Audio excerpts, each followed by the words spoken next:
Today I want to talk to you about stops.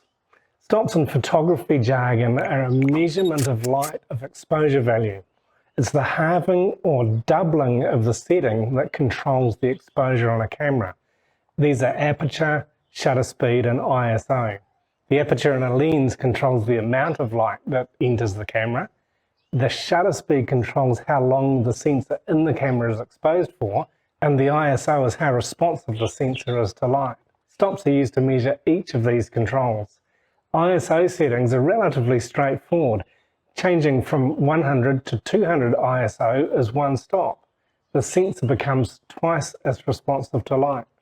Changing down from say 6400 to 3200 ISO halves the responsiveness of the sensor to light. That's also one stop.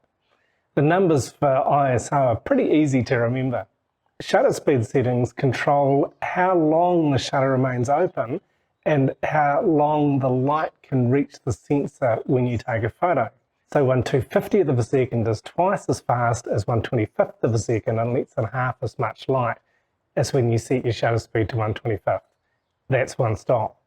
2/50th of a second lets in twice as much light as the setting of 1/500th of a second, and so on. The aperture settings are called f-stops. These are more complicated and challenging to remember because they're fractions. They're a fraction of the size of the opening relative to the focal length of the lens. But they are measured in stops that either double or halve the amount of light that enters the lens. You can really see the difference in the size of the aperture opening in this example. This lens is a 20mm lens, this lens is a 300mm lens. Both of them are set to f8. So closing an aperture down one stop, say from f8 to f16, halves the amount of light. That's pretty straightforward. Other f-stop numbers get a bit weird. Setting an aperture one stop wider than f8 to double the amount of light, you choose f5.6, not f4 as you may think would be right.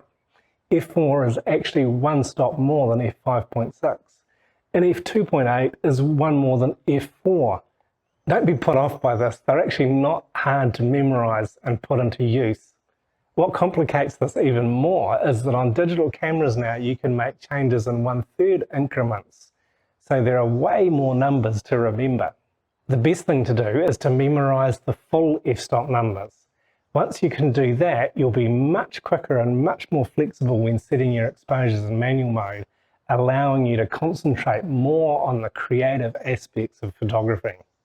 One way you can find out the full f-stop numbers is on an old lens, because the old lenses always have them showing like this on the barrel of the lens. There's also plenty of ways you can find this information online.